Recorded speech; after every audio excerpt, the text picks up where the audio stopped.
Hello friends, आज की video में हम टिश्यू कल्चर के बारे में पढ़ेंगे, यानी कि growing single cell from plant. इसमें हम प्लांट से सिंगल सिंगल सेल्स निकाल लेंगे और उन सेल से हम एक प्लांट ग्रो कर लेंगे अगेन। तो यानी कि हम इसे समझ सकते हैं कि एक सोमेटिक सेल में पूरे प्लांट की यानी कि क्षमता होती है। तो हम टिश्यू कल्चर वर्ड से ही पता चल रहा है कि हम टिश्यू का यूज़ करेंगे और प्लांट उगा लेंगे बाय यूजिंग सम कल्चर। तो हमें इसमें कुछ मीडियम की रिक्वायरमेंट होगी और जिस मीडियम में सेल अपने आप को डिवाइड कर सके और पूरे प्लांट को उगा सके। तो कल्चर में क्या क्या होना चाहिए, सेल ग्रोथ फैक्टर, हार्मोन्स, ये सब हम आगे की वीडियो में पढ़ेंगे। So tissue culture as a traditional breeding technique failed to keep pace with the demand and to provide sufficiently fast and efficient system for crop improvement. Another technology called tissue culture got developed. तो इसमें क्या है, traditional हम पहले plants को उगाने के लिए ट्रेडिशनल ब्रीडिंग करते थे, यानी प्लांट को क्रॉस कराया और क्रॉस करके सीड तैयार किया, फिर टेस्ट किया और इन सब में बहुत टाइम लगता था और इसके बाद सीड जर्मिनेट करेगा या नहीं करेगा ये भी डाउट होता था। तो टिश्यू कल्चर में हम क्या करते हैं, हम टिश्यू कल्चर में न्यूट्रिशन टेक्निक का यूज़ किया और हाइब्रिड प्लांट तैयार किया। फिर उस प्लांट के सारे सेल निकाल लिए और उन सेल को अलग अलग कल्चर मीडियम में रखकर हजारों प्लांट तैयार किए हमने ऐसे। तो हम इस मीडियम में न्यूट्रिएंट्स प्रोवाइड कराते हैं, सेल को ग्रो कर रहे हैं, सेल को मल्टीप्लाई कर रहे हैं, तो प्लांट बॉडी को बना रहे हैं हम इस टिश्यू कल्चर में। So what does tissue culture mean? It was learned by scientists during 1950s. The whole plant could be regenerated from explant, any part taken out and grown in a test tube under sterile condition in a special nutrient media. तो ये scientist ने 1950 में कि हम कैसे पूरे plant को regenerate कर सकते हैं from a explant.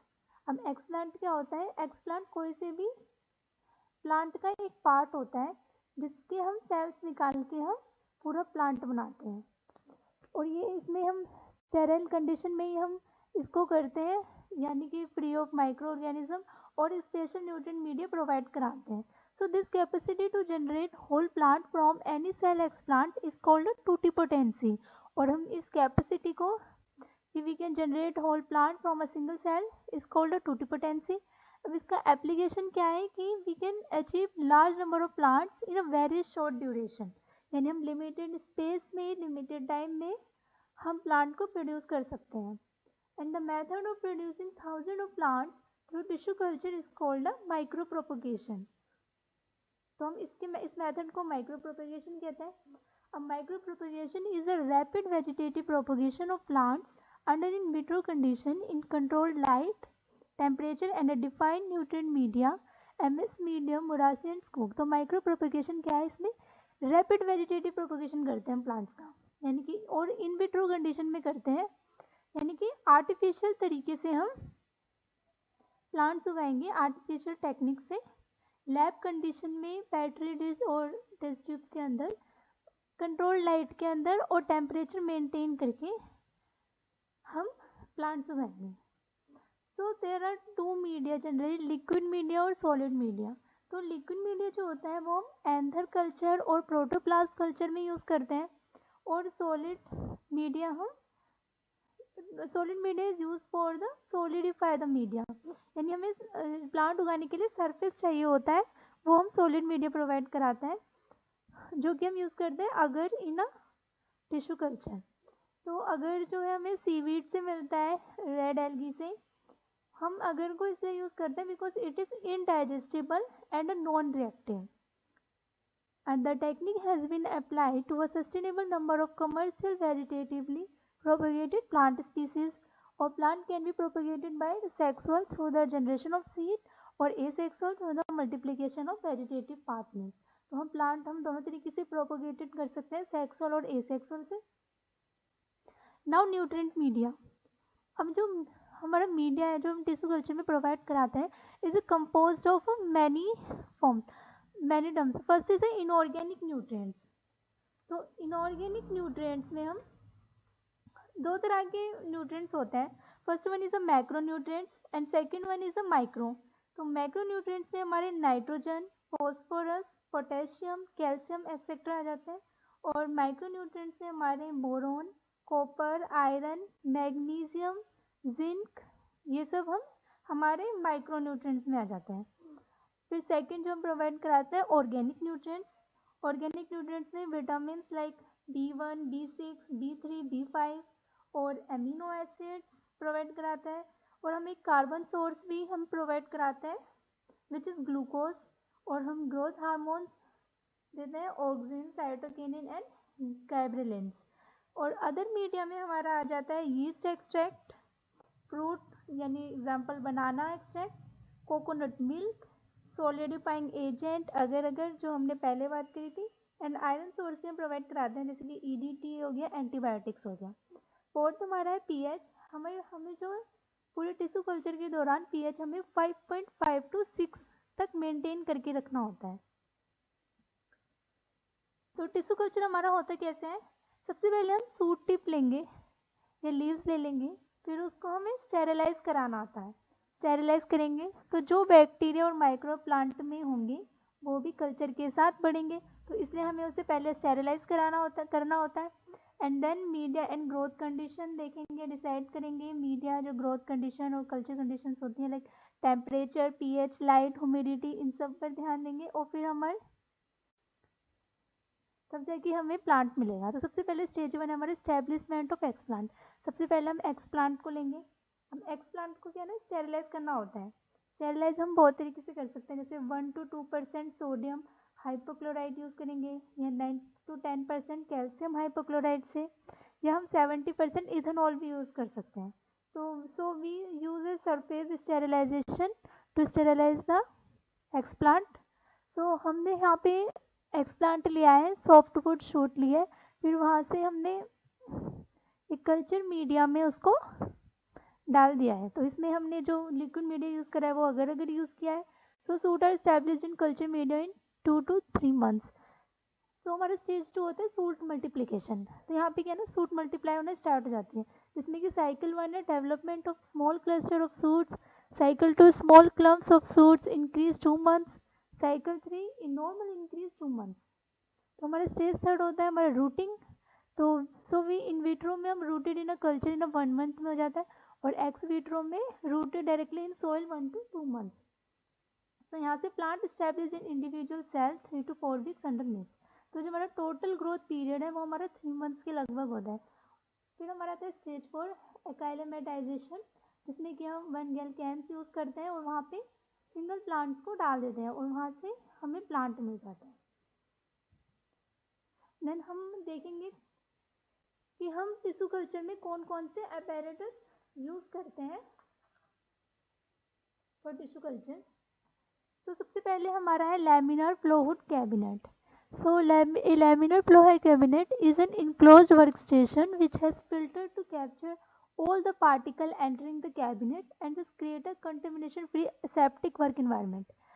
Tissue culture में हमें एसेप्टिक कंडीशन चाहिए होती है। The plant material, tissues, equipment, culture media and the room should be free from micro organism. वहाँ पे ना माइक्रो ऑर्गेनिज्म नहीं होनी चाहिए। तो जो हमें ये जो वर्क इन्वायरमेंट होता है वो हमें लैमिनर फ्लो हुड प्रोवाइड कराता है। तो लैमिनर फ्लो हुड के कुछ पार्ट्स होते हैं। First one is a cabinet, working station, filter pad, fan blower, UV lamp, fluorescent lamp और हेपा फिल्टर। तो ये लैमिनर फ्लो के पार्ट्स होते हैं। Second is autoclave.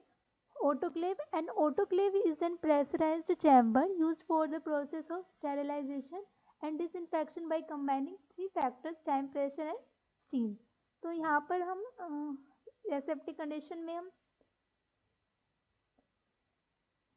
हम ऑटोक्लेव का यूज़ करते हैं, जिसमें कि 3 फैक्टर्स हमारे कंबाइन होते हैं, टाइम, प्रेशर और स्टीम। बेसिकली देखा जाए तो sterilisation of equipment with autoclave are use in tissue culture. Next हमारा filter sterilisation. Some of the chemical use in tissue culture degrade at high temperature during the autoclaving. तो हमारे कुछ chemicals जो होते हैं जो हम टिश्यू कल्चर में यूज़ करते हैं वो डिग्रेड हो सकते हैं हाई टेम्परेचर की वजह से, जो हमें ऑटोक्लेव में करना पड़ता है।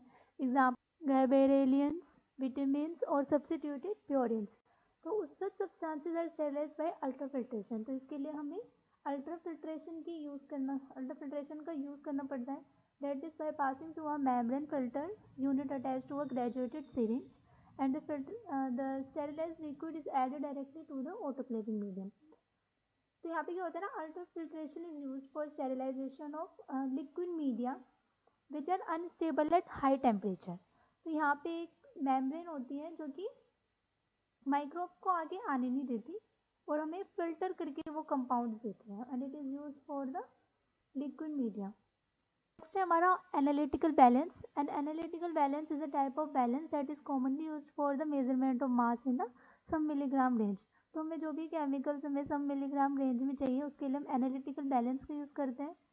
सो it is more technical to measure, so it gives the accurate reading for using the chemical. Next है हमारा hot plate. A hot plate is a stand alone appliance use in microbiology laboratories as a table top heating system.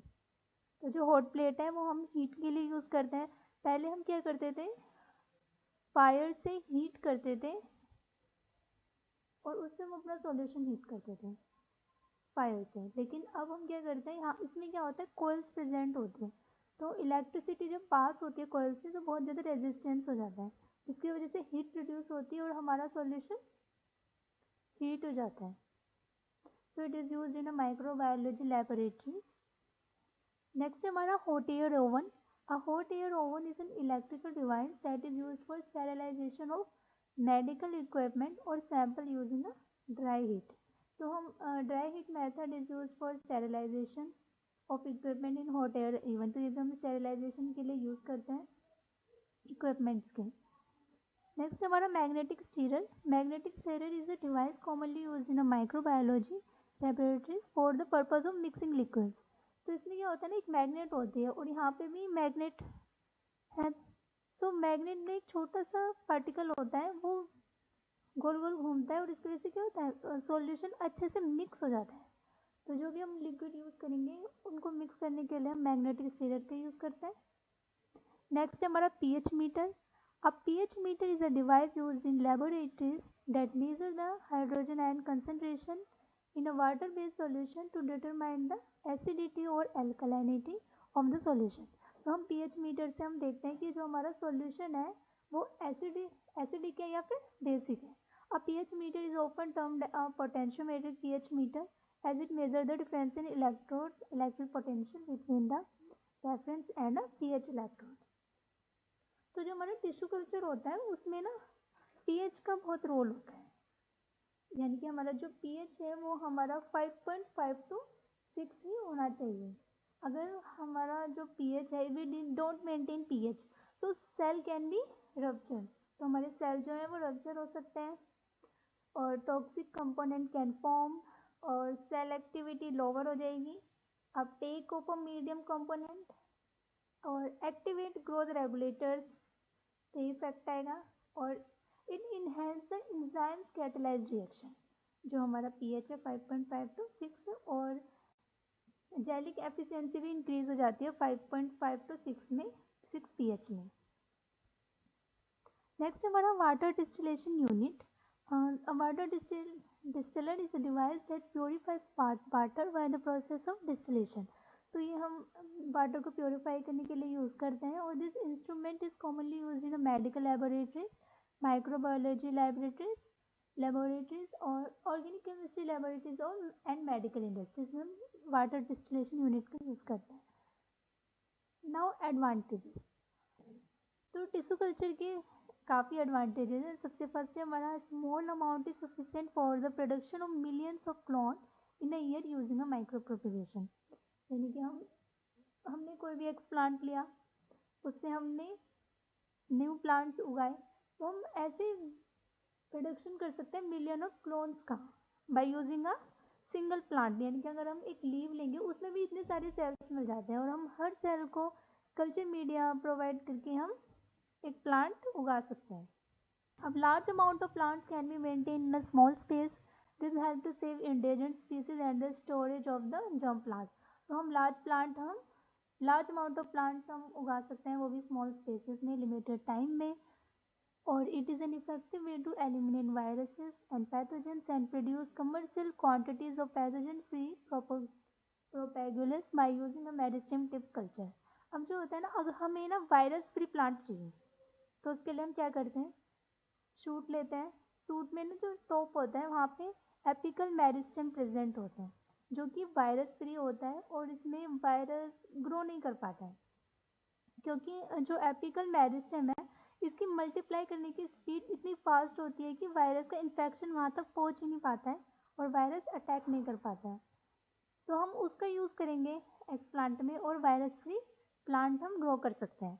It can cause fast international exchange of a plant material without the risk of a disease introduction is provided. The time required for quarantine is lessen by this method. Next हमारा disadvantage. So the major limitation in the use of a micro propagation for a many plant is the cost of production. यानी कि जो सबसे major limitation है वो यही है micro propagation की यूज़ की, कि इसमें कॉस्ट ऑफ प्रोडक्शन बहुत ज़्यादा है. हमें सेटअप करने में बहुत ज़्यादा इनिशियल कॉस्ट चाहिए. For many plant the use of seed which are normally disease free and produce in a good numbers readily produce plant see orthodox seed in a good number at a lower cost. Second हमारा more technical expertise required. और third है हमारा relatively expensive to setup. It is really expensive to setup, क्योंकि हमें इसके लिए autoclave चाहिए और लेमिनार फूड चैम्बर चाहिए. तो इन सब को खरीदने के लिए बहुत कॉस्टली पड़ जाता है. Because sterilization is the most important. Sterilization of the environment is done by fumigation method or the inoculation chamber is generally laminar airflow cabinet is widely used these days. तो वाइडली यूज हो रहा है laminar air flow cabinet का, तो वो क्या है थोड़ा कॉस्टली पड़ जाता है और हमें. तो टिश्यू कल्चर का यही एक डिसएडवांटेज है. और टाइम भी लेता है ये.